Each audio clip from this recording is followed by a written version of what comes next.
मैं तो इनकी हत्या करने आया हूँ और हत्या करके ही जाऊंगा। दाऊ, आप सखाओ को बचाओ, मैं इनका सामना कर लूंगा। पर कान्हा, अभी आप ही ने तो कहा था माया का स्वामी हूँ मैं।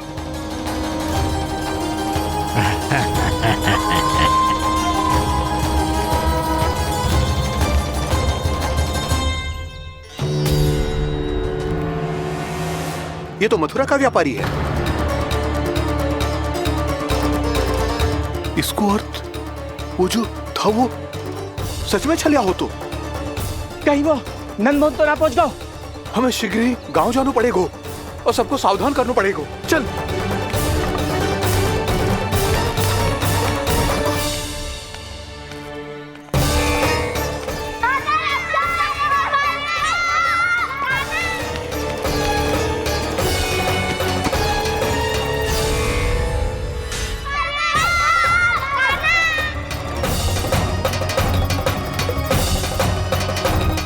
यदि तुम्हें लग रहा है कि मेरे छल के वार से बच गए हो तो मुझसे भी बच जाओगे।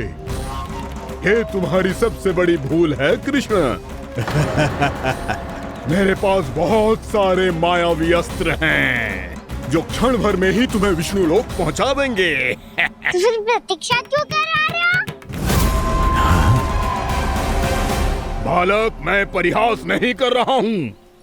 मुझे पता है, तभी तो कह रहा हूँ शीघ्र दिखाओ ना। मुझे तुम्हारे सारे मायावी अस्त्र देखने हैं। कैसे बालक हो तुम? मैं यहाँ खेल दिखाने नहीं आया हूँ। उस समय वैद क्यों कर रहे हो ब्रह्मासुर? जो करने आए हो वो ही करो ना। अब देखो कैसे तुम्हारे प्राण एक ही वार में इस देह का साथ छोड़कर उड़ जाएंगे। मेरी मायावी अग्नि तुम्हारे भोले भाले से इस मुख को जलाकर भस्म कर देगी।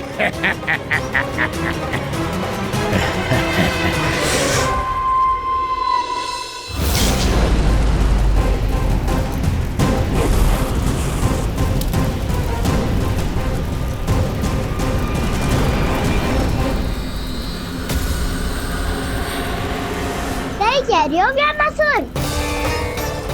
भोला भाला तो दिखता हूँ मैं, भैया भी यही कहती है।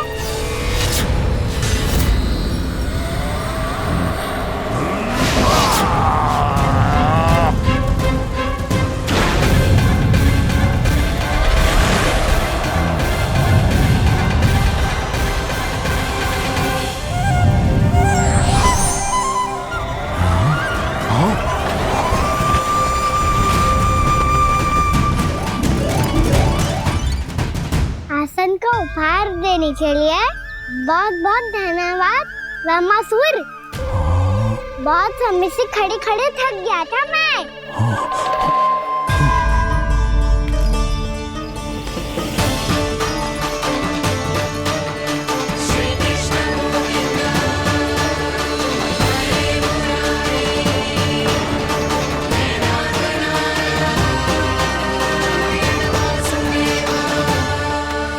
अगला अस्त्र दिखाओ ना। तुम्हारी यही जिज्ञासा आज तुम्हारा अंत करने में सहायक बनेगी मूर्ख बालक।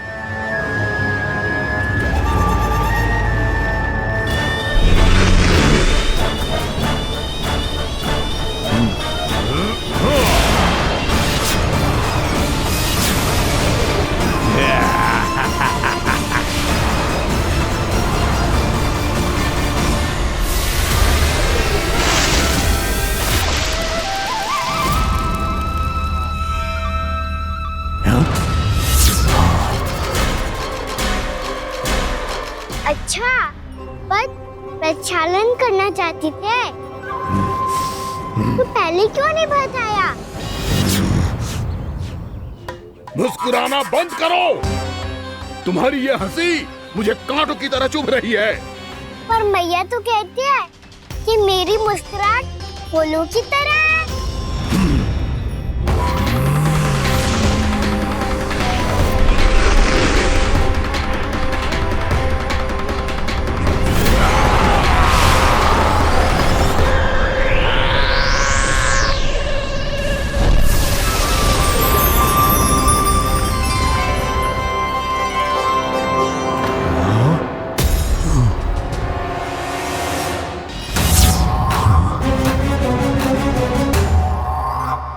कहा था ना मेरी मुस्कुराहट बिल्कुल इन्हीं फूलों की तरह है। और तुम कर क्या रहे हो मामा सर? कभी आसन दे रहे हो, कभी पद प्रक्षालन कर रहे हो और अब फूल भी चढ़ा दिया है। तुम मुझ पे वार करने आए हो कि पूजा करने? तुम्हारी पूजा तो मैं अब ऐसी करूंगा कि तुम मृत्यु के बाद भी मुझे भूल नहीं पाओगे बालक।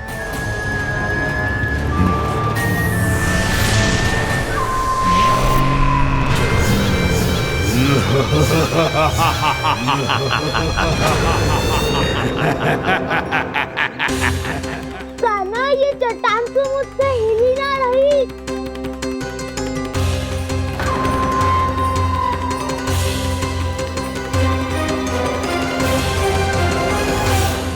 अभी कंदरा के अंदर कुछ क्षणों में ही प्राण वायु समाप्त हो जाएंगे। तुम्हारे सारे सखा एक एक कर अपने प्राण त्याग देंगे और तुम्हारा वध करूंगा मैं।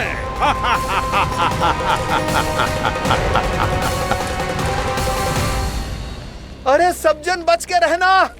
छलिया आया हुआ है वृंदावन में। अरे छलिया आ गया है। वृंदावन में मायावी छलिया। अरे क्या हुआ? कौन छलिया? मायावी छलिया, सबको छलता है वो। हाँ, कुछ भी कर सके है वो। बहुत भयानक। अरे भानु ठहर जरा, क्या हुआ? बहुत भयानक है वो, बच के रहना सब लोग। अरे भेष बदल ले तो है वो। हाँ। क्या हुआ? छलिया है वो। अरे मेरी बात तो बताओ। रानी भाभी, रानी भाभी, कान्हा घर पर ही है ना? ऐसे भड़बड़ा क्यों रहे हो? कोई भूत देख लियो है क्या? भूत ना भाभी, छलिया से भेंट हो गई। सच्ची का मायावी छलिया है भाभी। क्या उल्टा सीधा बोले जा रहे हो? ठीक से बताओ।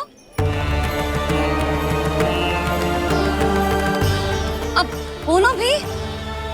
वो कान्हा के पीछे पड़ो है वो। मेरे लल्ला के पीछे? हाँ रानी भाभी, हमारे अचेत होने से पहले हमने उसे ये कहते सुना था कि वो वृंदावन आने वाला है कान्हा से मिलने। हे नारायण, मेरे कान्हा की रक्षा करना। जसोदा जी, मायावी छलिए से बचना बालकों के बस की बात ना है। जीजी, बालक वन में अकेले हैं।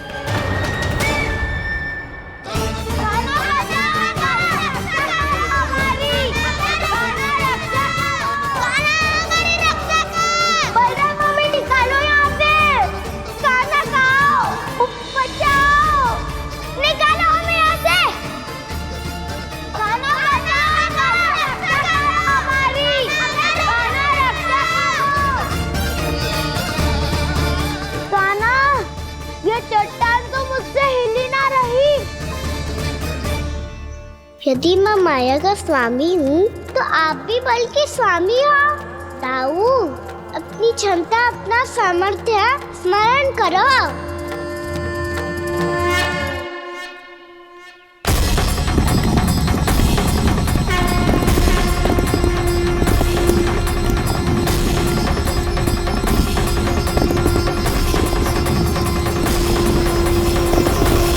इससे पहले कि वो कंदरा का द्वार खोल के तुम्हारे सखाओं को बाहर निकाले, मैं तुम्हारे प्राण ले लूंगा कृष्ण।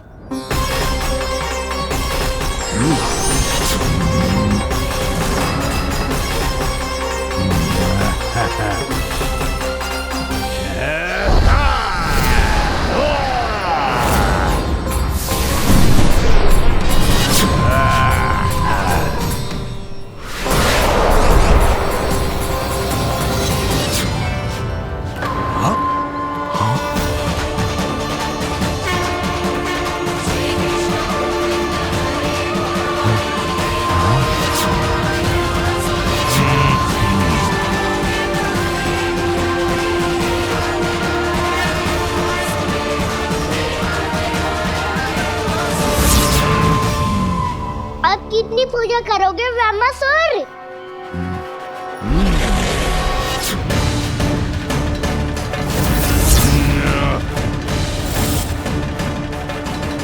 प्रभु तो खेल खिला रहे हैं इससे, और ये खेले जा रहा है विवश होकर, उनकी माया से बाध्य होकर।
जो प्रभु के सामने माया करने आया था वो स्वयं को ही माया में उलझा हुआ पा रहा है। नारायण नारायण। लो, अब तो तुमने दंडवत प्रणाम भी कर लिया, माया भी कथा भी उपहार में दे दी। तुम चाहते क्या हो वामासुर? मेरी शरण में आना है क्या?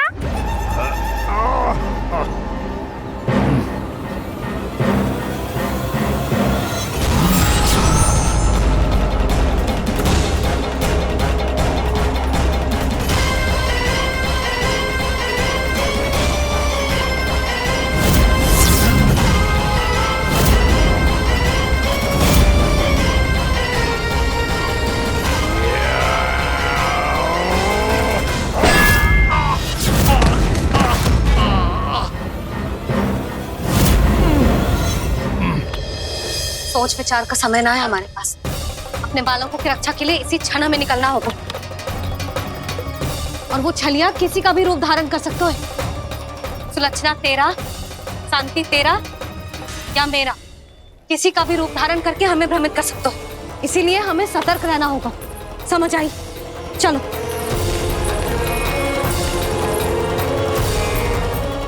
अभी भी समय है वामासुर, समझ जाओ।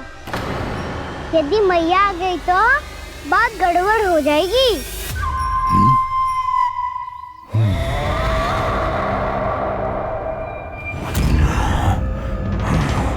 मुझसे दूध का कोई लाभ नहीं होगा।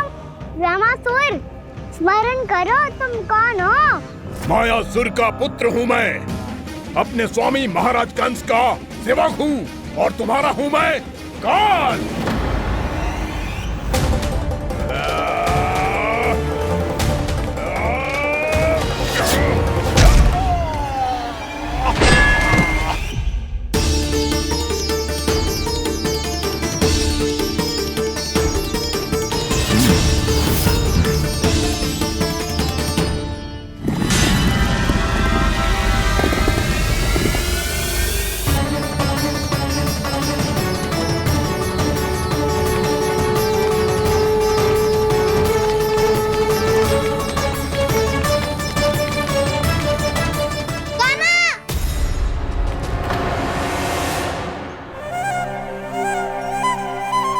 बाबा कहते हैं दुष्टों को पहले बातों से समझाना चाहिए, फिर भी ना माने तो अस्त्र ना उठाना दृढ़ता होती है।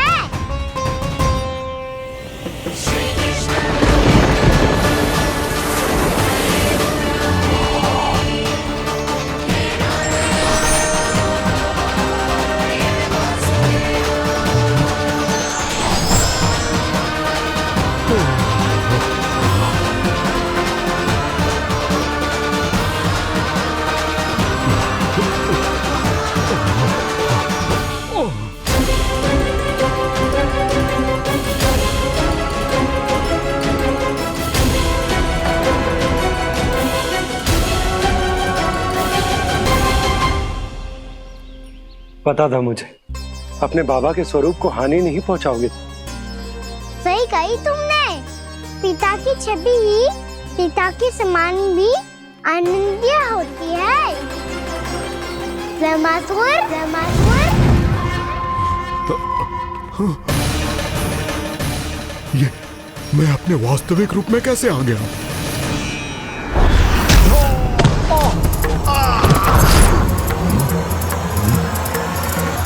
मेरे बाबा का स्वरूप नहीं लेना चाहिए था तुम्हें।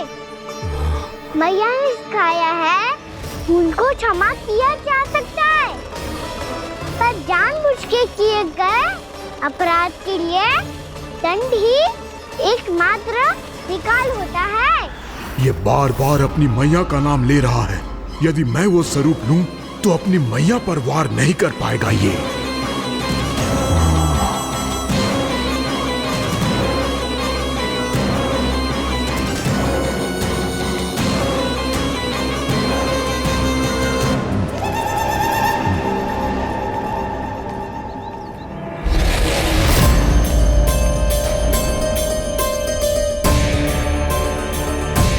लल्ला, मैं तेरी मैया हूँ, अपनी मैया को मारेगा? बच गया। समझाया था पर तुमने एक बार फिर से मूर्खता कर ही दी। इस पर तुमने पहले से भी बड़ी और पहले से भी भयंकर भूल किया वैमासुर।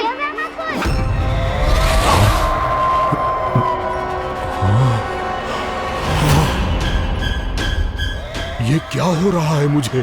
बार बार मेरा रूप क्यों बदल रहा है? ममता को समझे बिना अधिक समय तक मैया का स्वरूप धारण करके नहीं रख पाओगे वैमासुर।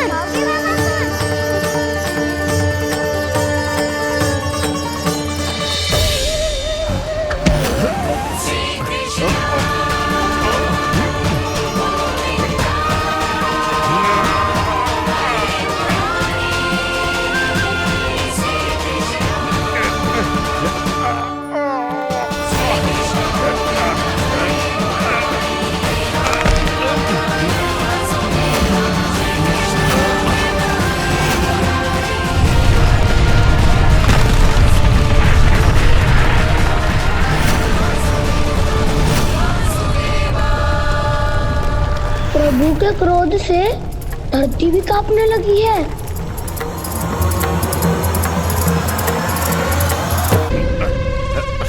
पुत्र को मारने के उद्देश्य से एक मां का रूप लिया तुमने।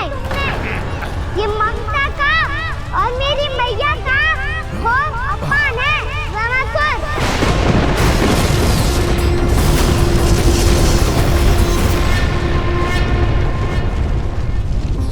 इससे पहले इस असुर के कारण निर्दोष प्राणियों का कोई अहित हो, मुझे कुछ करना होगा। यदि मैं माया का स्वामी हूँ तो आप भी बल के स्वामी हो। दाऊ, अपनी क्षमता अपना सामर्थ्य स्मरण करो।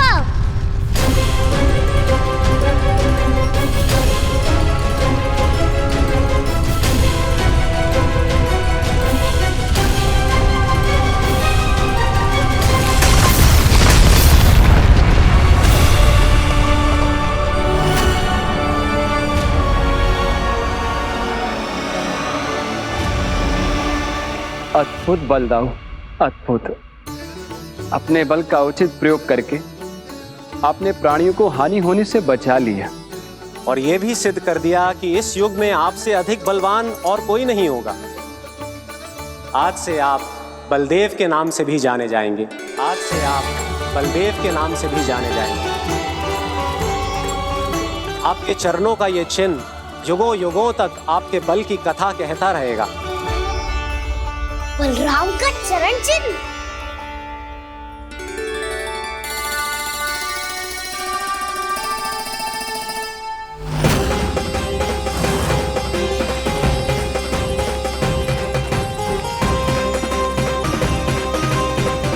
मेरी माया से आज तक कोई नहीं बच पाया है। एक बार मुझे छोड़कर देखो, फिर पता चलेगा कि मैं हूँ कौन। पहले ये तो देख लो कि मैं कौन हूँ।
बात है, बहुत बड़े घुमाकर राज करते थे तुम। तुम्हें महान राजा भीमम के नाम से जाना जाता था। सब कुछ था तुम्हारे पास, पर शांति नहीं थी। इसीलिए शांति की खोज में अपना संपूर्ण राज अपने पुत्रों को सौंप कर मलय पर्वत की ओर चल दिए। अनेक वर्षों की तपस्या के बाद तुम्हारे तप की कीर्ति चारों ओर फैलने लगी और फिर सच्चे तपस्वी के रूप में तुम्हारी ख्याति से प्रभावित होकर महर्षि उलट तुमसे भेंट करने आए। राजा भीमरथ, आपने ईश्वर की प्राप्ति के लिए सब कुछ छोड़ दिया, पर अपना अभिमान नहीं छोड़ पाए। इसीलिए मेरे आगमन पर सम्मान के साथ खड़ा होना तो दूर, मेरा अभिवादन भी नहीं किया। अभिमान तपस्वी का गुण नहीं होता है राजन, अभिमान राक्षसी गुण है। इसलिए मैं आपको श्राप देता हूं कि आप अगले जन्म में एक राक्षस के रूप में जन्म लेंगे, एक राक्षस के रूप में जन्म लेंगे। मुझे क्षमा कर दीजिए महर्षि, मैंने जानबूझकर आपका अपमान नहीं किया है। मैं तो यहाँ पर शांति की खोज में आया था। अपने भीतर के संसार में गहरे सोच विचार में डूबा हुआ था मैं। मुझे क्षमा कर दीजिए महर्षि, मुझे क्षमा कर दीजिए। अपनी भूल का आभास प्रायश्चित की ओर पहला पग होता है। मैं अपना श्राप तो वापस नहीं ले सकता, परंतु आपको एक वचन अवश्य दे सकता हूँ। जब भी प्रभु नारायण का अवतार होगा, आपको उचित समय पे वो वरदान देंगे जिसकी आप लंबे समय से प्रतीक्षा कर रहे हैं।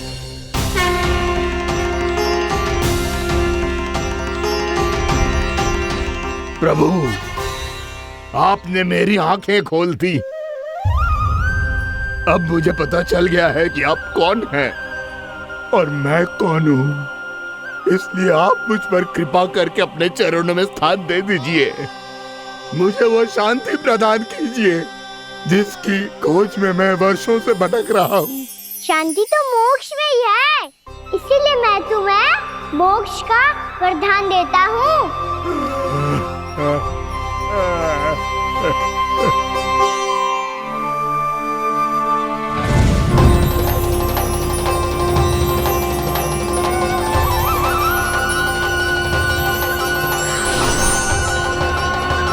प्रभु की ये लीला सदैव स्मरण रखी जाएगी। इस स्थान को इनका आशीर्वाद मिलेगा और इस कंदरा को व्योमासुर की कंदरा के रूप में पहचाना जाएगा। भविष्य में अनेक ऋषि मुनियों की शरण स्थली बनेगी ये कंदरा। दीदी, ये कोई साधारण बालक ना है। ऐसा चमत्कार कोई साधारण बालक थोड़ी ना कर सकते हो। तुम सत्य कह रहे थे बलराम, गाना सच्ची में भगवान ही है, तभी तो सब देवता इसे बसाने और इसकी ओर से युद्ध करने आते हैं। तुम सब ऐसे आंखें फाड़ के क्यों देख रहे हो मुझे?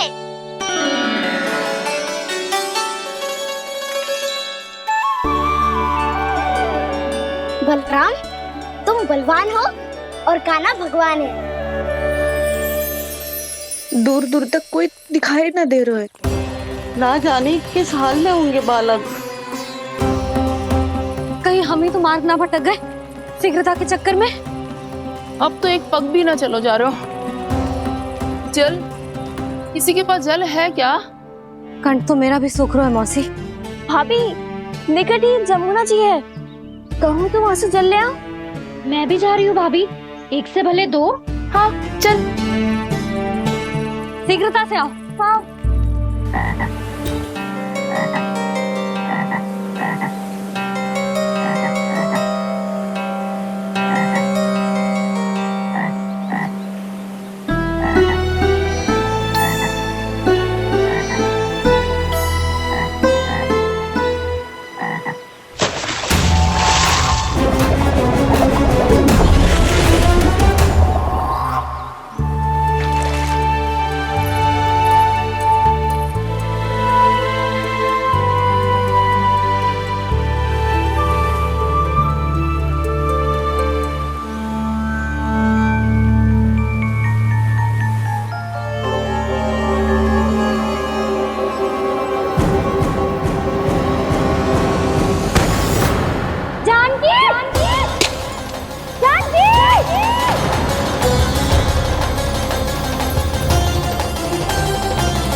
जानकी, जानकी,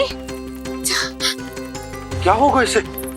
देखो ना जी, अब छलिया की सूचना मिलते ही हम सब बालकों को ढूंढने चली गई और ढूंढते ढूंढते सबको बहुत प्यास लगी आई जी। तो जानकी जमुना जी की नदी से जल लेने गई और उसने जमुना जी का पानी पिया और उसकी जेदशा हो गई। बालक कहाँ है? वो ठीक तो है ना? ऊपर से सब ठीक है पर भीतर से बहुत भयभीत है सब। जानकी तो बिल्कुल नीली पड़ गया है, लग तो है विष फैल गया है इसको पूरे तन में। मथुरा के सर्वश्रेष्ठ विदेह जी को बुलाया गया है उसके उपचार के लिए। जैसे ही इसने जल को मुंह से लगाया, जे गिर पड़ी, चटपटाने का अवसर भी ना मिलो। हाँ वैद्य जी, और निकटी मृत पशु भी पड़े हुए थे। हाँ, मैंने भी अस्थियां देखी थी। इसका तो यही अर्थ हो सकता है कि समस्या वहाँ के जल में ही हो। वैद्य जी, आप रोगी की नाड़ी पे ध्यान दो ना। जे गोपिया क्या कह रही है उसे सुनने की आवश्यकता ना है। जब तक विष के कारण का पता नहीं चल जाता, हम उपचार कैसे कर सकते हैं रानी जी?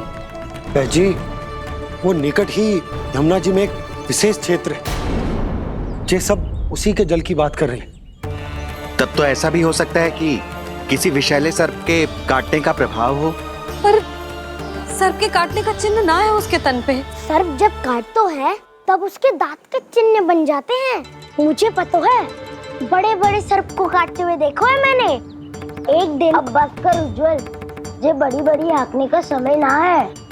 पर यदि सर्प ने ना काटा है, फिर जानकी की ये दशा किसने की?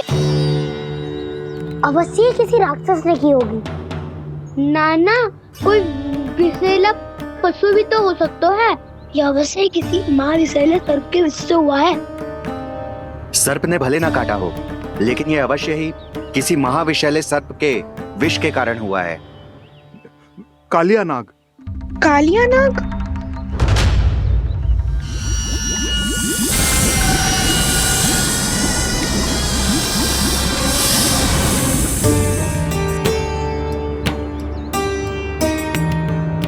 संकेतों से तो ऐसा लगता है कि जानकी ने कालिया नाग के क्षेत्र के विशाल जल पी लियो है।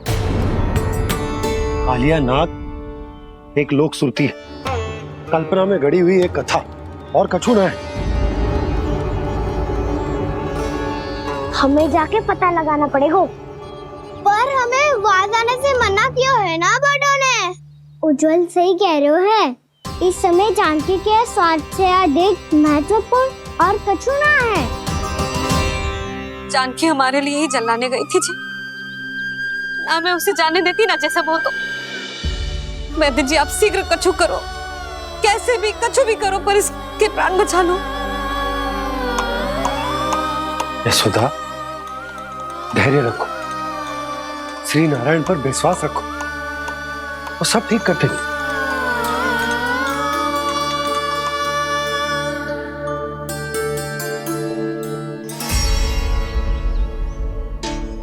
विष की काट की मेरे पास जितनी जड़ी बूटी थी, मैंने सब अर्क बना के पिला दी, पर इसकी दशा में अभी तक कोई सुधार नहीं दिख रहा है। यह अंतिम जड़ी बूटी है।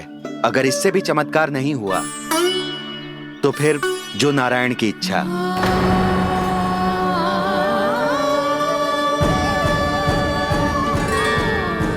पर कोई तो उपाय होगा जानकी को बचाने का। कान्हा, यदि तुझे किसी औषधि के बारे में पता है, हमें बता दे, हम जाके ले आएंगे।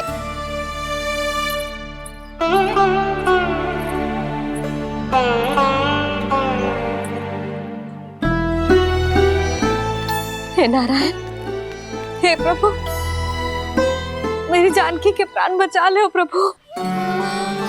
या तो मैं अपने आप को कभी क्षमा न कर पाऊंगी। ये सारी मेरे ही कारण बनाई थी। उसकी रक्षा करो प्रभु, मेरी पुकार सुनो। कान्हा, तूने हमें वत्सासुर से बचाया था ना? और बकासुर से भी तो। और छलिया से भी तो तूने ही बचाया था ना हमें? क्या ऐसा कोई उपाय ना है जानकी को बचाने का? धन्वंतरी,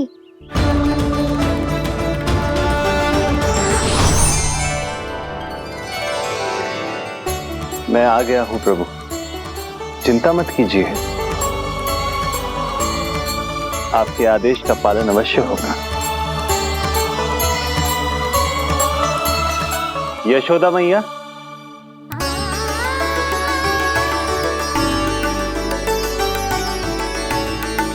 मैया आपको कोई पुकार रहा है।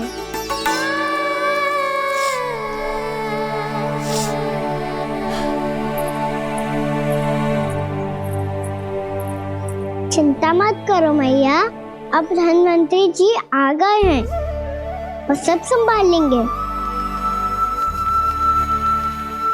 धन्वंतरी जी कौन है? जिन्होंने संसार का आयुर्वेद दिया,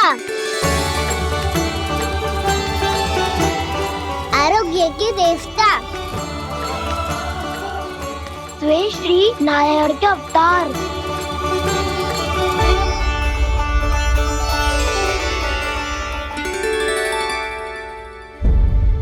मुझे पता चला है कि आपको वेद की आवश्यकता है।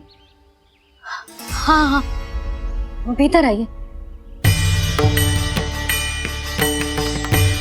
आइए आइए बैठे जी, जी रहे। मथुरा का सर्वश्रेष्ठ वैद्य अर्थात मैं यहाँ आ चुका हूँ और रोगी को जितनी औषधि की आवश्यकता थी सब दे चुका हूँ। निश्चित रूप से आपने विष की काट के लिए बहुत ही उत्तम अर्क तैयार किया है, इसीलिए किसी और वैद्य की आवश्यकता नहीं है। किंतु आप अकेले कितना कुछ करेंगे वैद्यराज, मुझे अपना सहायक ही बना लीजिए। पर जो करना था मैं पहले ही कर चुका हूँ। हाँ, वो तो आप कर चुके हैं, बस रोगी के तन से विष निकालना शेष है ना वैद्यराज? हाँ हाँ, बस वही शेष है। इनके रक्त को विष रहित करने में मैं आपकी सहायता करूंगा। पहले ये संजीवनी मानी जाने वाली इन लाल फूलों की बूटी को भी घिसना है ना?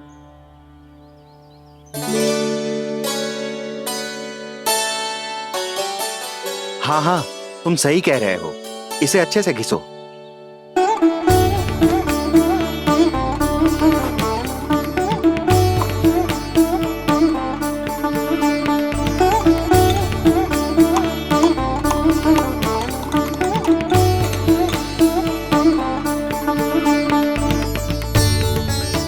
और ये नीले फूलों को भी तो मिलाना है ना?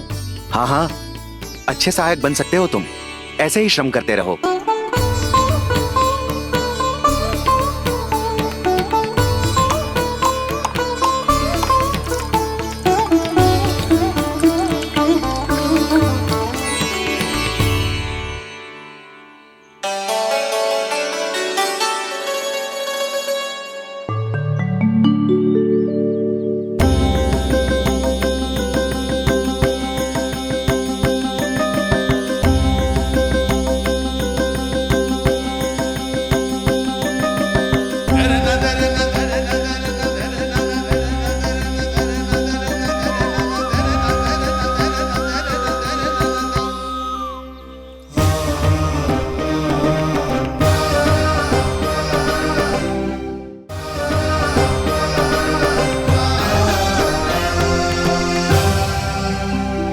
जानकी स्वस्थ तो हो जाएगी ना धन्वंतरी जी?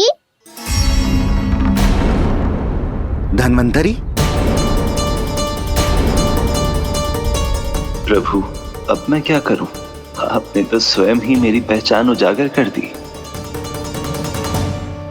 जी क्या करो कान्हा? आप सब ऐसे क्यों देख रहे हो? मैया कहती है ना, सभी वैद्य धन्वंतरी जी का ही रूप होते हैं। वाह कृष्णा, चतुर तो हो तुम। वैसे वास्तविक धन्वंतरी मैं हूँ, मेरा अर्थ है वास्तविक वैद्य मैं हूँ। ये तो मेरा सहायक है, मुझे पूरा विश्वास है बिल्कुल ठीक हो जाएगी। वैसे ही थोड़े ना मुझे मथुरा का सर्वश्रेष्ठ वैद्य कहते हैं लोग।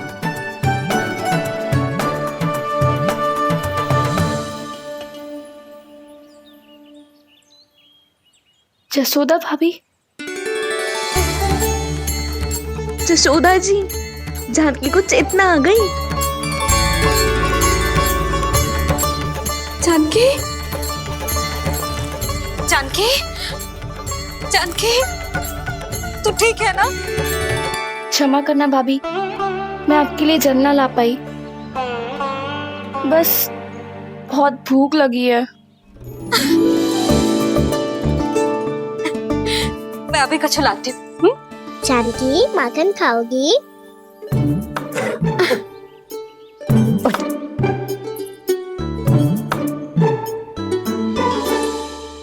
आजा, तू ही खिला दे लल्ला।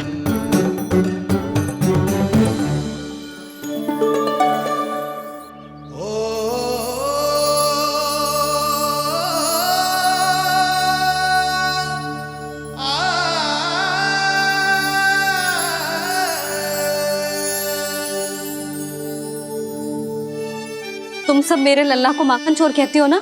आज देखो, अपना ही माखन जानकी को खिला रहे है।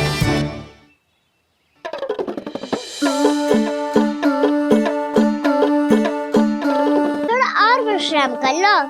सदैव तुम हम सबकी सेवा करती हो, आज मैं तुम्हारी सेवा करूंगा। जानकी की जिज्ञासा तब हुई जब जय यशोदा काकी की सेवा कर रही थी, और अब देखो स्वयं भगवान ही इसकी सेवा कर रहे हैं। जानते हो इससे क्या सिद्ध होता है? जो भी यशोदा मैया की पूजा करेगा, अर्थात अपने माता पिता की सेवा करेगा, उनके साथ सम्मान से व्यवहार करेगा, ईश्वर स्वयं उसका ध्यान रखेंगे। कभी धन्वंतरी के रूप में तो कभी स्वयं कान्हा के रूप में। भक्त और भगवान का देखो कैसा ये अनुराग, स्वयं करे सेवा प्रभु, अद्भुत गोपी का भाग्य। प्रभु इन सब पृथ्वीवासियों से कितना घुल मिल गए हैं। ना तो ये प्रभु को भगवान मानते हैं और ना ही प्रभु अपने आप को इनसे सर्वश्रेष्ठ समझते हैं। अपने आचरण से ये सिद्ध कर रहे हैं कि ये सभी में हैं और सभी इनका ही अंश है।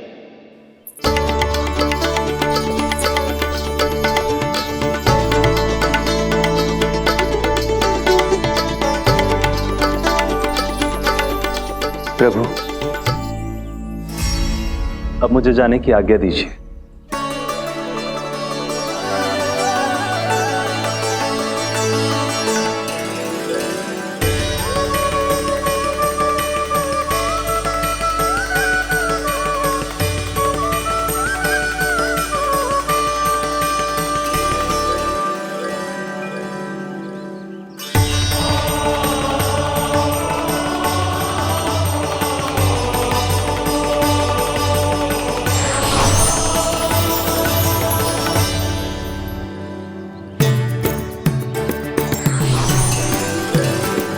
कान्हा ने तो सच्ची में धन्वंतरी जी को बुला लिया था।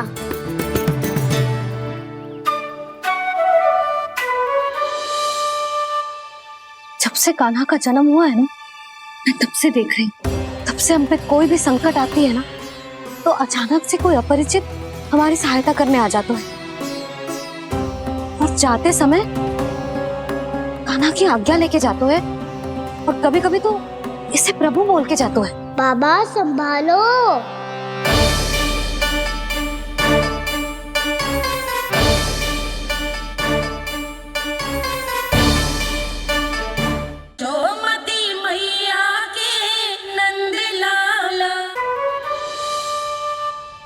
जब से कान्हा का जन्म हुआ है ना, मैं तब से देख रही हूँ, तब से हम पे कोई भी संकट आती है ना, तो अचानक से कोई अपरिचित हमारी सहायता करने आ जाता है, और जाते समय कान्हा की आज्ञा लेके जाते है, और कभी कभी तो इसे प्रभु बोल के जाते है। बाबा संभालो। यशोदा, इस जानकी को चढ़ो है और विचित्र विचार तुम्हारे मन में है। अरे सब जानते हैं कि हमारा परिवार राजसी, तुम्हें पता ना चलता हो वो, पर हमारे कान्हा को सब राजकुमार ही समझते हैं देखकर। इसीलिए उसे सम्मान देने के लिए सब ऐसा ही करते हैं, और कोई बात ना है।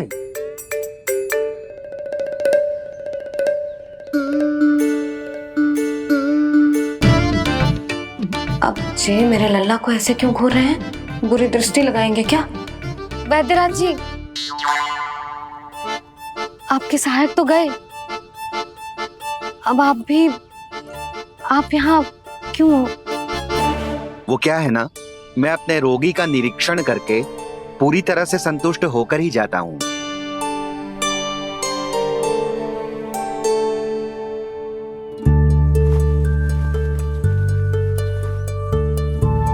हाँ, संकेत तो अच्छे हैं, कल सुबह तक बिल्कुल ठीक हो जाएगी। धन्यवाद वैद्य जी।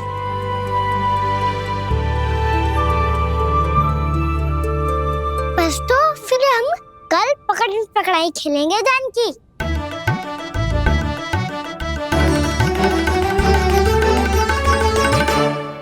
भानु, बंसी, जाकर उस क्षेत्र के चारों ओर बाड़ बनवा दो और वहां सूचना पट्ट भी लगा देना, ताकि जानकी के साथ जो हुआ है वो किसी और के साथ ना हो। शीघ्र जाओ। जी ठीक।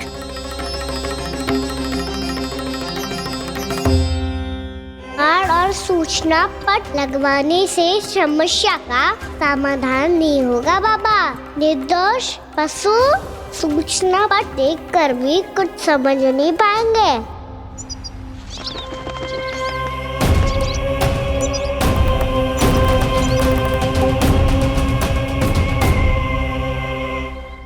तो तुम्हारे कहने का अर्थ यह है कि व्योमासुर मारा जा चुका है और वो बालक अब भी जीवित है। हाँ महाराज, मैंने गोप बालकों को कहते सुना था कि कृष्ण ने छलिया को मोक्ष दे दिया है, पर वृंदावन सुरक्षित नहीं है महाराज। वो एक बहुत बड़ी समस्या से जूझ रहे हैं। कैसी समस्या? गांव के निकट क्षेत्र में किसी विषैले सर्प का निवास है। उसके विष का प्रभाव इतना भयानक है महाराज, जैसे विष ना हो, स्वयं हलाहल हो। मेरी कोई भी औषधि रोगी का उपचार नहीं कर पा रही थी।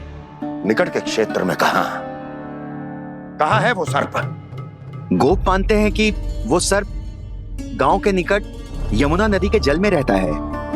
मुझे तो लगता है महाराज, ये कालिया नाग की कथा कोई किंवदंती या लोक श्रुति नहीं, एक सच्चाई है, एक विषैली सच्चाई।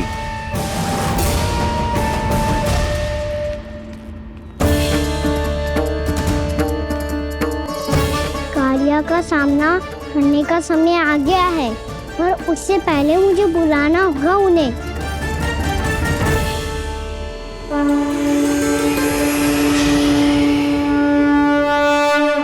संसार के दारुण भय का नाश करने वाले, सभी कष्टों का हरण करने वाले, विश्व का समस्त ऐश्वर्य प्रदान करने वाले, कमल जैसे लोचन, मुख और चरणों वाले आजानुभुज श्री राम को मैं बार बार नमस्कार करता हूँ।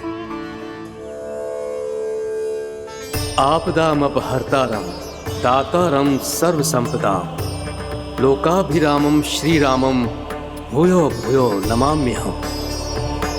कागभूषोंडी कागभूषोंडी कागभूषोंडी। प्रभु क्षमा करें, मुझे जाना होगा।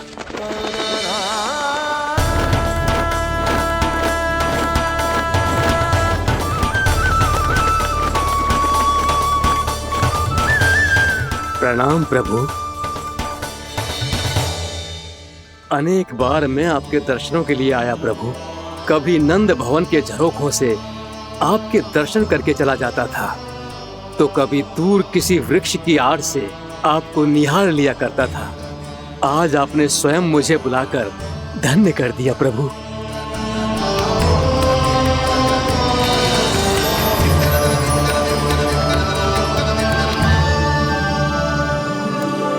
मैंने आपको यहाँ एक विशेष कारण से बुलाया है। आज के श्राप से इस कालिया नाग को मुक्त करने का समय आ गया है। ये तो बहुत ही उत्तम समाचार है प्रभु। इतने वर्ष बीत गए, मुझे आज भी स्मरण है वो दिन जब मैंने उन्हें श्राप दिया था।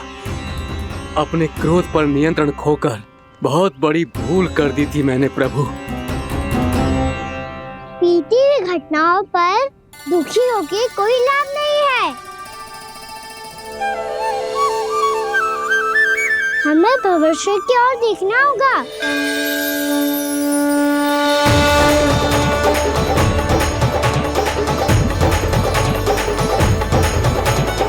आदेश कीजिए प्रभु, क्या आज्ञा है आपकी? जब मैं कालिया नाग का सामना करने जाऊं, तो आप यही रहेगा। आपको अपने आप पता चल जाएगा कि कब क्या करना है। और हाँ, लौटते जाते समय नारद मुनि से कहेगा, वो आकर मुझसे भेंट करे। अवश्य प्रभु, प्रणाम। क्या इसने सच्ची में देवर्षि नारद को बुलाया है? नारायण नारायण, आपको संदेश भेजने की आवश्यकता नहीं थी। आप स्मरण करते और मैं चला आता।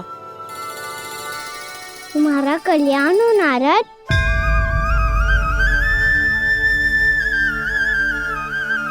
मैंने तुम्हें एक विशेष कार्य के लिए बुलाया है। आज्ञा दीजिए प्रभु। तुम्हें एक बार फिर कंस से भेंट करनी होगी। विचार कीजिए महाराज, क्या आप बिना किसी शंका के कह सकते हैं कि कौन सी पंखुड़ी पहली है और कौन सी 8वीं? उस दुष्ट से भेंट करना स्वयं कीचड़ में उतरने के समान है प्रभु। कमल पुष्प प्राप्त करना हो तो कीचड़ में उतरना पड़ता है नारद। आपका आदेश तो मैं स्वप्न में भी नहीं टाल सकता प्रभु। कंस कालिया नाग के बारे में जान गया है, पर वो उसका सामना करने का साहस नहीं कर पाएगा। मैं आतुर हूँ प्राप्ति, मूर्ख नहीं। मेरी बुद्धि फिर नहीं गई है। मैं स्वयं उस कालिया जैसे महाविषैले सर्प के सामने खड़ा हो जाऊं और अपने ही काल को आमंत्रित कर लूं। तो फिर अपने लाभ के लिए उसका प्रयोग करने का कोई और उपाय सोचिए स्वामी। कुछ ऐसा कीजिए कि यमुना नदी का पूरा जल विषैला हो जाए और वृंदावन वासी उसका उपयोग करे, और आपका काल कहलाने वाला वो बालक स्वयं काल के गाल में चला जाए। उत्तम उत्तम सुझाव है प्राप्ति। अब मुझे उस कालिया तक पहुंचने का मार्ग ढूंढना होगा।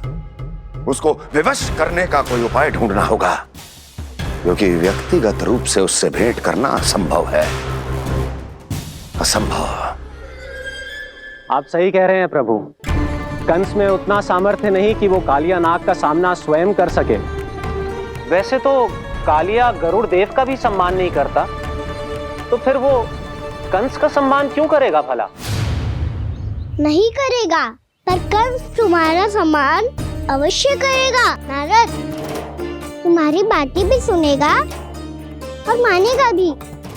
ये मेरी योजना का बहुत ही महत्वपूर्ण भाग है।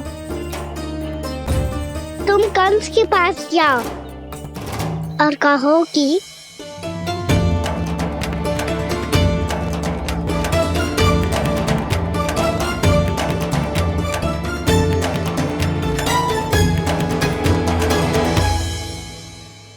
संतान अपने माता पिता को तीर्थ का सौभाग्य दिलाती, और मेरा लल्ला कितना महान कि उसने हमारे घर को ही तीर्थ बना दिया। ऐसा तीर्थ जहां मेरी आंखों के सामने भक्त और भगवान का मिलन हो रहा है। जो आज्ञा प्रभु।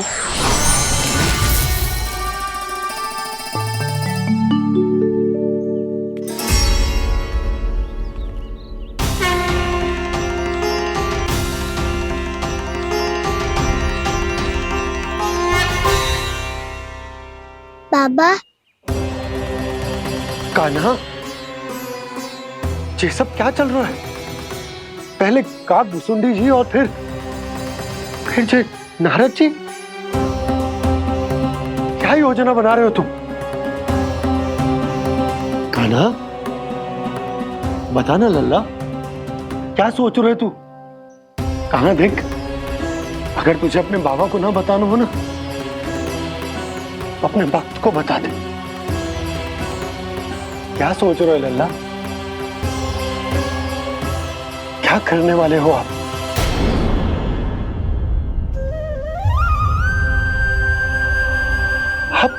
आप इतने दुखी क्यों हो? कान्हा, कान्हा, क्या होगा? क्योंकि मुझे आभास हो गया है बाबा, समय आने वाला है। कौन सा समय आने वाला है लल्ला? शीघ्र सब कुछ बदलने वाला है। भैया को मेरा सत्य पता चल जाएगा बाबा।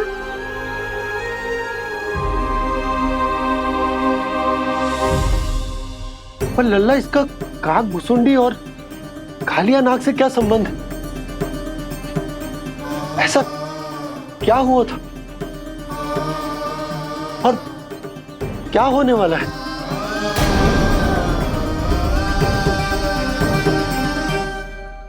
जो होने वाला है बाबा, उसका संबंध उससे है जो सैकड़ों वर्ष पहले हुआ था। महर्षि भृगु के एक वंशज थे वेद शिरोमणि, जो विंध्याचल की पहाड़ियों में साधना कर रहे थे। तभी वहाँ अश्वशिरा नाम के एक दूसरे मुनि आमंत्रण के बिना ही आ गए। कितना सुंदर और शांतिपूर्ण आश्रम है। यहाँ प्रभु की साधना करने में बहुत आनंद आएगा। शीघ्र ही अश्वशिरा मुनि उपस्थिति के कारण होने वाले व्यवधान से बाध्य होकर वेद शिरोमणि ने अपनी आंखें खोली। कौन हो तुम और यहाँ क्या कर रहे हो? आपके आश्रम में बहुत शांति है मुनिवर। साधना करने के लिए बहुत ही उत्तम स्थान है ये। मैं चाहता हूँ कि मैं भी यहाँ। आप यहाँ साधना करना चाहते हैं, लेकिन इतना भी नहीं जानते कि किसी के आश्रम में प्रवेश करने से पहले उसकी आज्ञा लेनी चाहिए। आप ये भी नहीं जानते कि यदि कोई यज्ञ कर रहा हो तो बिना अनुमति के वहाँ प्रवेश करने से उसकी यज्ञ साधना भंग हो सकती है। आप क्या साधना करेंगे मुनि? आप तो साधना के योग्य ही नहीं हैं। इतना अपमान! एक मुनि के मुख से इतने कड़वे शब्द शोभा नहीं देते। मैं तुम्हें श्राप देता हूँ, जितनी विषैली तुम्हारी जिह्वा है उतने ही विषैले सर्प बन जाओ तुम। और ऐसा सर्प जो सांस भी ले तो निकट का वातावरण दूषित हो जाए। तुम्हारे इस दुस्साहस के लिए मैं तुम्हें श्राप देता हूँ कि तुम अभी इसी क्षण कौवा बन जाओ, और ऐसा कौवा जो कांव कांव करके अनर्गल प्रलाप करता रहे।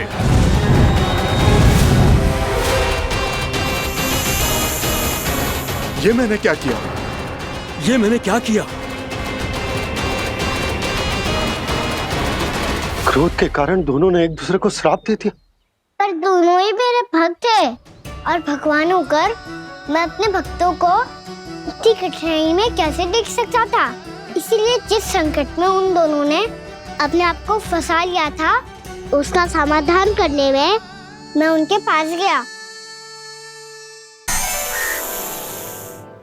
देखिए ना प्रभु, ये क्या हो गया हमसे? हमारी रक्षा कीजिए प्रभु, मार्ग दिखाइए हमें। क्रोध पर नियंत्रण ना होने के कारण आप दोनों ने एक दूसरे को बहुत ही भीषण संकट में डाल दिया है। अब दोनों ही तपस्वी, तप के बल से दिए गए आपके श्राप को लौटाना भी संभव नहीं है। प्रभु, कोई तो उपाय होगा, हम आपके शरण में हैं प्रभु। अपराध तो हमसे हुआ है प्रभु, पर अब आपसे ही आशा है। कुछ ऐसा कीजिए भक्त वत्सल, जिससे हम दोनों के श्राप का प्रभाव कुछ कम हो जाए। आप दोनों ही मेरे भक्त हैं, इसलिए आपकी पीड़ा का निवारण करने का एक उपाय है मेरे पास।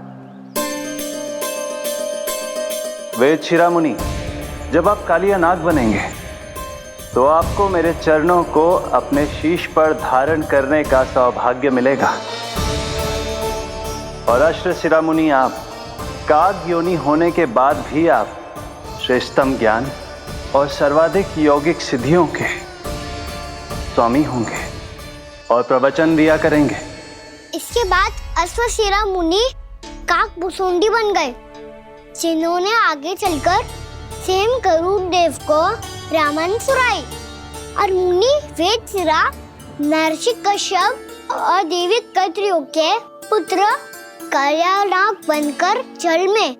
और अब वही कालियानाग जमुना जी में, जिनके कारण जानकी के प्राण लगभग चले ही गए थे। अब कालियानाग को उचित स्थान पर भेजने का समय आ गया है बाबा। पर ये तो अच्छी बात है कान्हा, वेदशिरा मुनि को दिया हुआ तुम्हारा वचन भी पूरा हो जाएगा, जमुना जी की शुद्धि भी हो जाएगी। इस सब के बाद भी तुम दुखी क्यों हो? क्योंकि इसके बाद मैया के सामने मेरा रहस्य खुल जाएगा बाबा। उन्हें पता चल जाएगा कि उनका बालक कोई साधारण बालक ना है। भविष्य में जो होने वाला है उसे सबके सामने घटने से रोकना मेरे लिए भी संभव ना होगा। मैया को सब पता चल जाएगा। क्या पता चल जाएगा रे मुझे?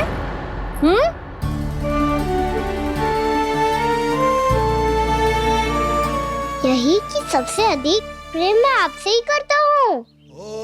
अब बस भी कर, चलो भोजन के लिए बुलाने आई थी तुम दोनों को। भूखा थोड़े ना रहने दूंगी अपने लल्ला को, मेरा लल्ला दुर्बल हो जाएगा ना। आप खिलाओगे तो ही खाऊंगा।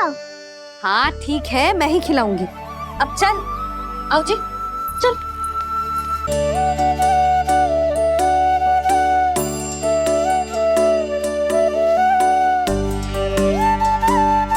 मैया खेलो ना मेरे साथ। मैया सुनो ना, मेरी बात ना मानोगी? अभी बहुत कार्य पड़े लल्ला, देख जानकी को औषधि भी देने जानो है ना। औषधि मैं दे दूंगा, फिर तो खेलोगी ना आप मेरे साथ। पिछले कुछ दिनों से अपनी मैया का अधिक से अधिक प्रेम पाने का प्रयास करो है कान्हा। इसका तो एक ही अर्थ हो सकता है कि कछु बहुत बड़ो होने वाला है।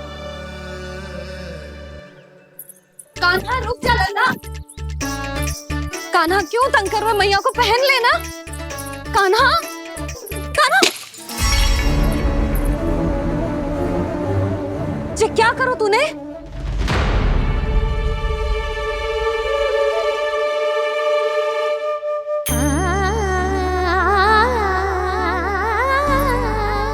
अच्छा ठीक है, अब मुंह लटकाने की आवश्यकता ना है।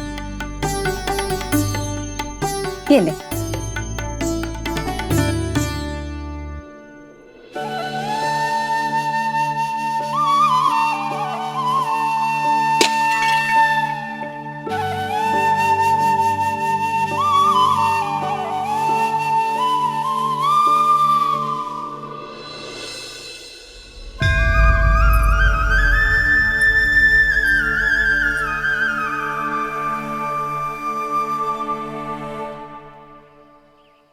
तंग करे मैया को खिजाए, खेले रूठे मनाए, लीला अनोखी करके शरारत, कान्हा दंड भी पाए।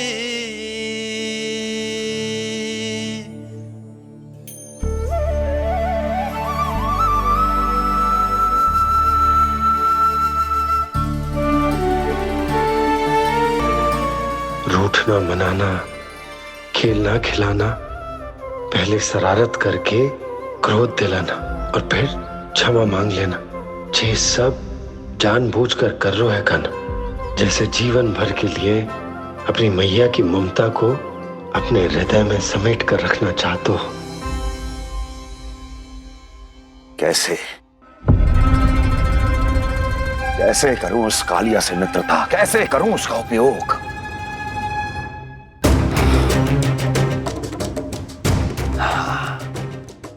उस पर आक्रमण कर देता हूं और उसे किसी ना किसी तरह से यह विश्वास दिला देता हूं कि यह आक्रमण उस विष्णु अवतार ने किया है। फिर वो क्रोध में आकर सारे वृंदावन वासियों को अपने विष से समाप्त कर देगा। उचित है, ये उचित है। नारायण हरि, नारायण हरि।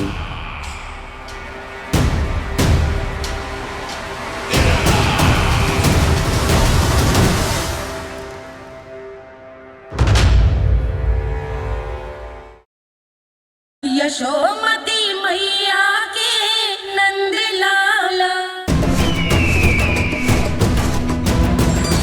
नारायण हरि, नारायण हरि।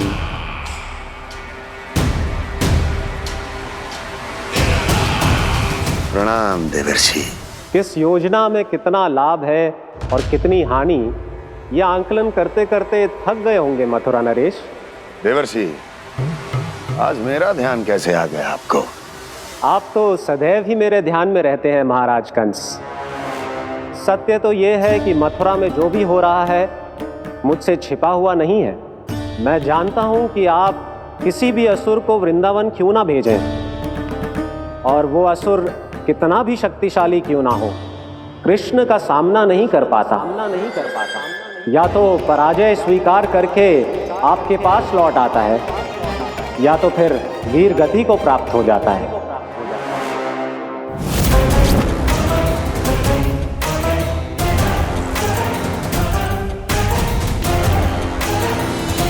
वाह, मुझे मेरी असफलताएं स्मरण कराने आए हैं, मेरे घाव को खुरेदने आए हैं, उन पे नमक छिड़कने आए हैं।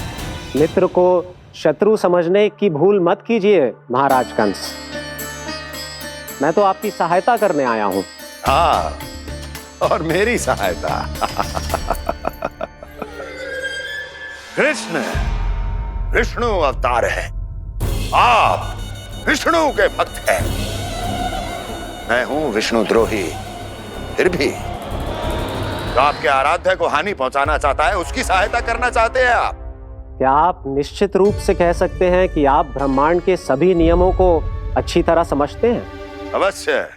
आपके लिए बस इतना ही जानना पर्याप्त होगा कि मैं जो कुछ भी कर रहा हूं उसके लिए मेरे व्यक्तिगत कारण हैं। मैं तो बस आपके हित में पिछली बार की तरह एक सुझाव लेके आया था, पर यदि आप मेरा सुझाव सुनना भी नहीं चाहते तो आपकी इच्छा। नारायण हरि, नारायण हरि। कारण चाहे जो हो, इनके पिछले सुझाव के कारण ही आज मेरे शत्रुओं की संख्या कम है। अन्यथा मैं देवकी के अन्य पुत्रों को भी जीवित छोड़ देता, और आज वो सब अपने भाई के साथ मिलकर उसकी शक्ति को अनेक गुना बढ़ा देते। ठहरिए देवऋषि।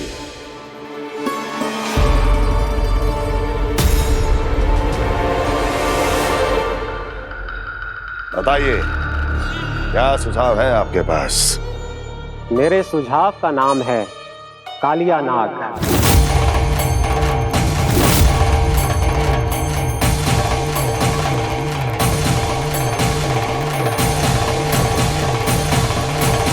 उसके विषय में मैं जानता हूं देवर्षि। तो समस्या यह है कि मैं स्वयं उससे मिलने नहीं जा सकता, उससे भेंट नहीं कर सकता। उस कृष्ण की हत्या के लिए उसको वृंदावन जाने के लिए तैयार नहीं कर सकता। तो मत जाइए उसके सामने, और ना उसे भेजिए कृष्ण के सामने। हर बार आप किसी न किसी असुर को अपने शत्रु के क्षेत्र में भेजते हैं, जहां शत्रु उसका सामना करने के लिए पूरी तरह से तैयार होता है और आपका असुर मारा जाता है। इस बार शत्रु को युद्ध स्थल चुनने का अवसर मत दीजिए महाराज। इस बार योजना का जाल ऐसे बुनिए कि कृष्ण स्वयं उसके पास जाने के लिए विवश हो जाए। कालिया नाग स्वयं काल है, मृत्यु का दूसरा नाम है। उसके विष का उपयोग अपने लाभ के लिए कीजिए महाराज। वैसे कालिया के विष की अधिकता का अनुमान तो होगा ही आपको।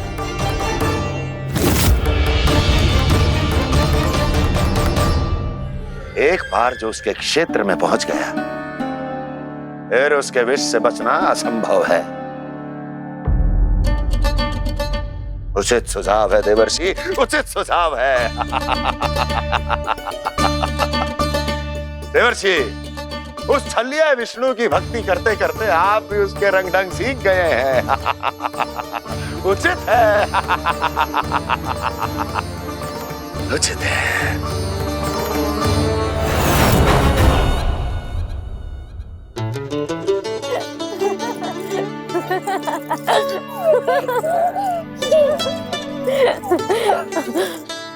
बस बस, बहुत आनंद ले लियो लल्ला। बस अब दूध पी ले। ठहर ठहर, गर्म है। जी ले ले।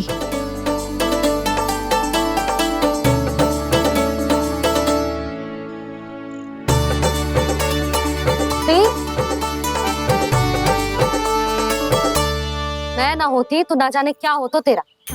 अपने आप दूध भी ना पी सकते है, भावला कहीं का। आपकी इस प्रेम के लिए तो मैं धरती पे आया हूँ मैया। मैं भी यही सोच रहा हूँ यशोदा कि तुम ना होती तो मेरा क्या होता। इसी बात पे थोड़ा दूध और कजू खाने को दे दो। अरे मैं तो भूल ही गई। तनिक ठहर जाओ जी, जे दूध पी लेना तो आपके लिए भी कछु ले आती।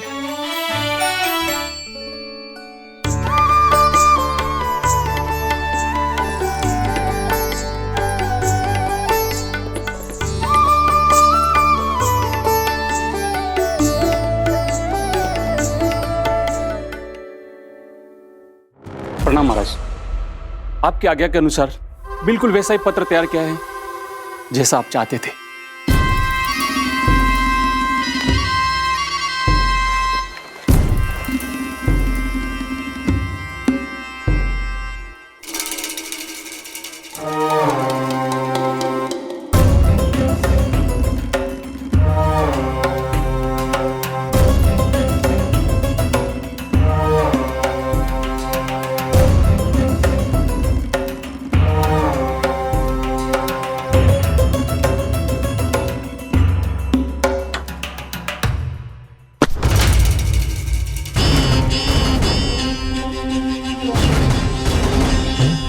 कृष्ण जन्म से लेकर आज तक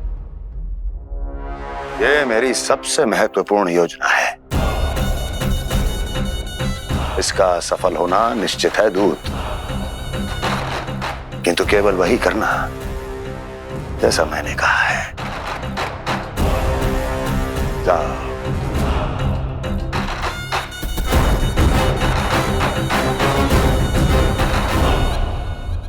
कान्हा,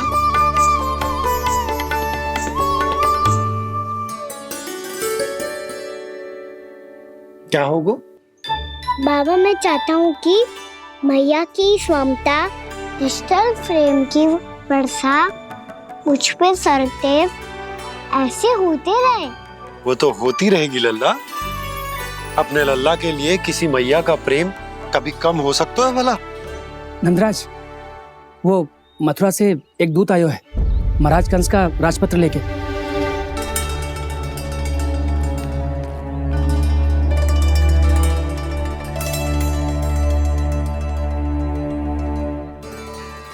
कान्हा अब क्या करने वाला है? तेरे बाबा कहाँ गए? हाँ? कंस मामा का खेल आरंभ हो गया है, पर मैया वो सब सुनेगी तो व्यर्थ चिंतित हो जाएगी। बस थोड़ा बाहर गया मैया, कछु खा लिए से। बाहर इस समय? मैया क्या होगा? मैया देखो ना, पीठ पे कछु हो रहा है। मेरा हाथ ना पकड़ो, आप करो ना। दिखा यहाँ।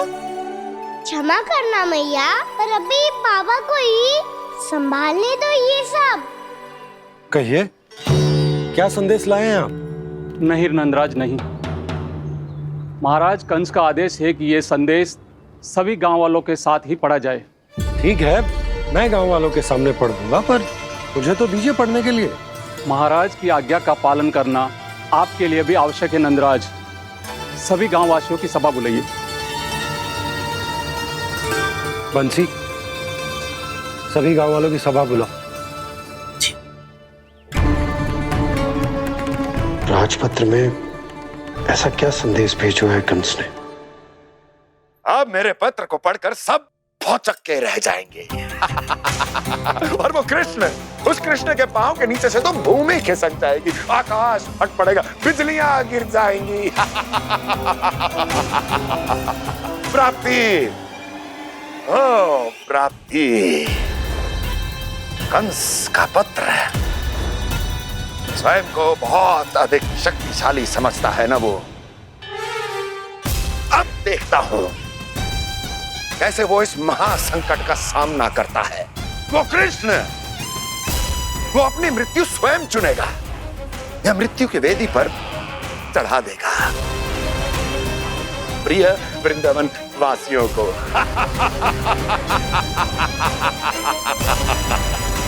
अब आएगा आनंद प्राप्ति, अब आएगा आनंद। सबको इकट्ठा करवा के ही पढ़वाएगो। अवश्य ही कोई विशेष संदेश दिया होगा कंस ने। मैं भी यही सोच रही हूँ सुलक्षणा जी, कछु ना कछु तो विशेष है, पर जे हो क्या सकता है? हाँ, बात तो सही है। ऐसा क्या हो सकता है? सभी गांव वासियों के सामने कहा जाए, कछु तो विशेष अवश्य लग रहे हैं। बाहर तक कोलाहल क्यों हो रहा है? मैया, मैया, अब क्या होगा? मैया देखो ना, सर पे कछु हो रहा है। लल्ला, नारायण ने तुझे हाथ दिए हैं ना? पीठ की बात अन्य थी। अपने सिर की सेवा स्वयं कर। सर पे तो हाथ पहुंच रहा है ना?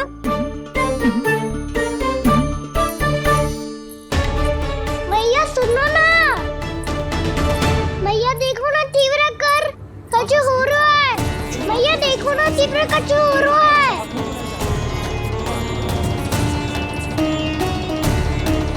सब लोग आ चुके हैं, अपना संदेश सुनाइए आप। गोपराज नंद और सभी वृंदावन वासियों को सूचित किया जाता है कि मथुरा अधिपति और आप सभी के महाराज कंस ने कल सुबह भव्य पूजा का आयोजन किया है। इसके लिए राज्य को वृंदावन के क्षेत्र के निकट यमुना नदी के मध्य में खिलने वाले 1 कोटि कमल के पुष्पों की आवश्यकता है। इसीलिए आप सभी को यह आदेश दिया जाता है कि ये सभी कमल के पुष्प प्रथम पहर से पहले राजसभा में पहुंचा दिए जाए। वो भी प्रथम पहर से पहले कैसे हो सकते हैं? यदि आप ऐसा करने में असफल रहे तो इसे राज आज्ञा का उल्लंघन माना जाएगा और राजद्रोह के आरोप में आप सभी को कड़े से कड़ा दंड दिया जाएगा। स्मरण रहे, यदि कल की पूजा में इन 1 कोटि कमल के पुष्पों का ना पहुंचने के कारण कोई व्यवधान आया तो समस्त वृंदावन वासियों को दोषी माना जाएगा और पूरे गांव को निवासियों सहित धूल में मिला दिया जाएगा। कल प्रथम पहर तक का ही समय है आप सबके पास।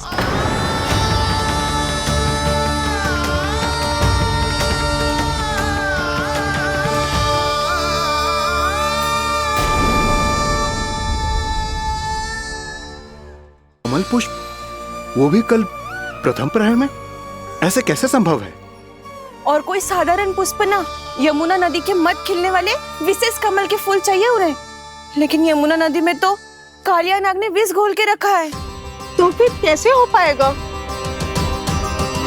यह संभव है। हमारी मृत्यु का संदेश भेजा राजा कंस ने। सदैव की भांति इस समस्या पर भी गांव के बड़े ही विचार करेंगे। बालकों का यहाँ होना उचित ना है।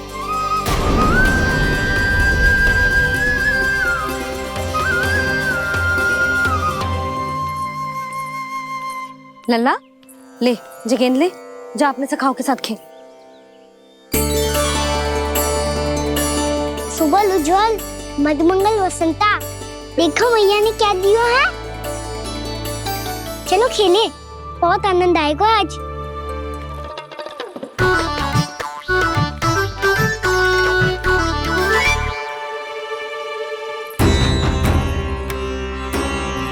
भानु, बंसी, जाओ और शीघ्र ही वो घेरे का कार्य समाप्त करो।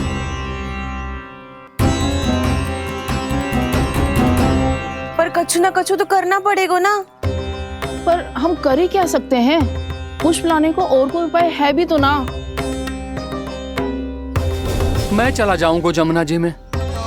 वैसे भी मेरे जीवन के कितने दिन शेष बचे हैं। गांव के लिए, समाज के लिए कुछ करके मरूं, तभी तो शांति मिलेगी। ना काका, यदि आप उस विषैले जल में छलांग लगा भी दोगे, किंतु 1 कोटि कमल पुष्प एकत्रित कर पाना आपके लिए संभव ना है।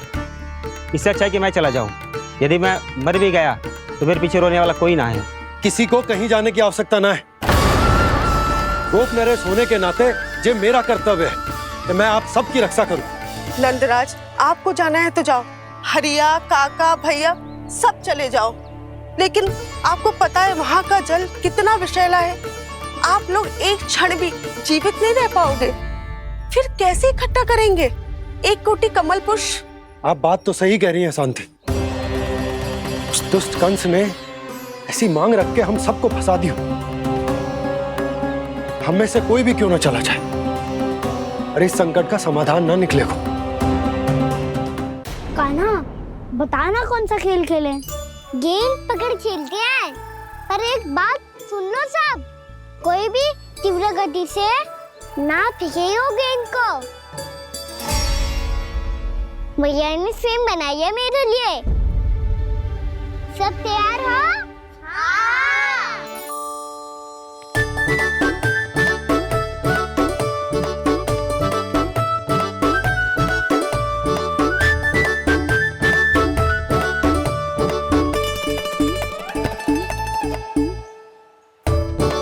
मुझे दो।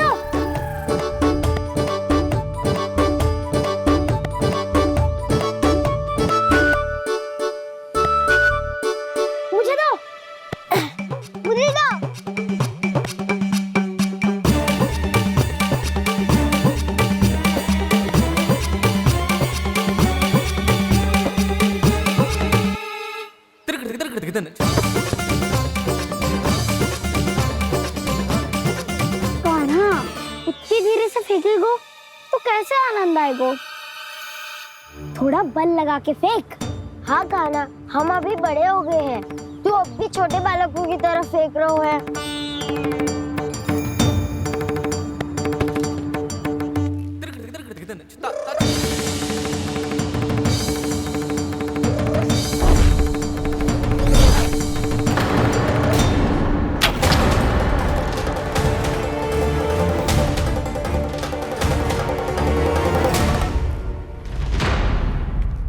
दीदी जी क्या करो कान्हा? गेंद तो डूब गई।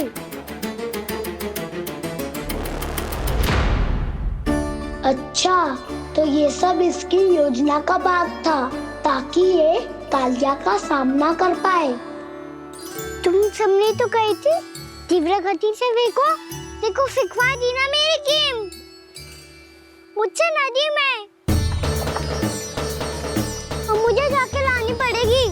रुक जा कान्हा, रुक जा कान्हा। जी क्या बोल रहे थे कान्हा? इसमें तो बहुत संकट है। कोई भी संकट मेरी मैया का उपहार खुलने से बड़ा ना है। बहुत प्रेम से बना के उन्होंने दी थी। हे नारायण, कोई उपाय समझ में ना आ रहा है। मैया, हम कैसे करेंगे हम अपने गांव की रक्षा? कीड़े पड़ेंगे उस दुष्ट को। यदि उसके कारण किसी के प्राण चले गए तो कौन सा फल मिलेगा उसे इस पूजा का? तुम सही कह रही हो यशोद। हमारे पास कोई और दूसरा विकल्प भी तो ना है। यदि हमने मथुरा की राज आज्ञा का पालन ना किया तो इसका दुष्परिणाम पूरे गांव को भुगतना पड़ेगा।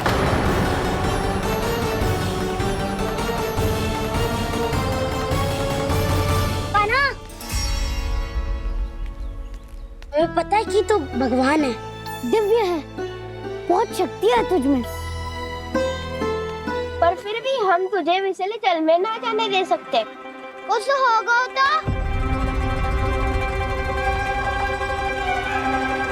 तुम सब इतनी हट कर रहे हो तो ठीक है, ना जाऊंगा। गेंद कहाँ गिरी है, कितनी दूर गई है, ये तो देख लूं, ताकि उसे बाहर निकालने का कोई उपाय ढूंढता हूँ।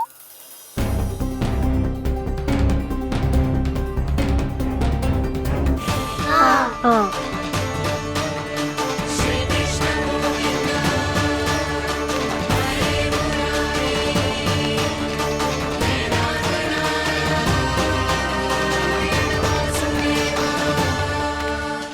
कान्हा की ये लीला तो समझ ही नहीं आ रही। पहले इसने देवश्री नारद को मथुरा जाकर कंस को भड़काने के लिए कहा, फिर स्वयं ही दुखी भी हो गया कि अब इसका रहस्य सबके सामने खुल जाएगा। और अब भी स्वयं ही तो इसने कहा था कि गेंद बहुत महत्वपूर्ण है, फिर स्वयं ही उसे नदी के विषैले जल में फेंक दिया।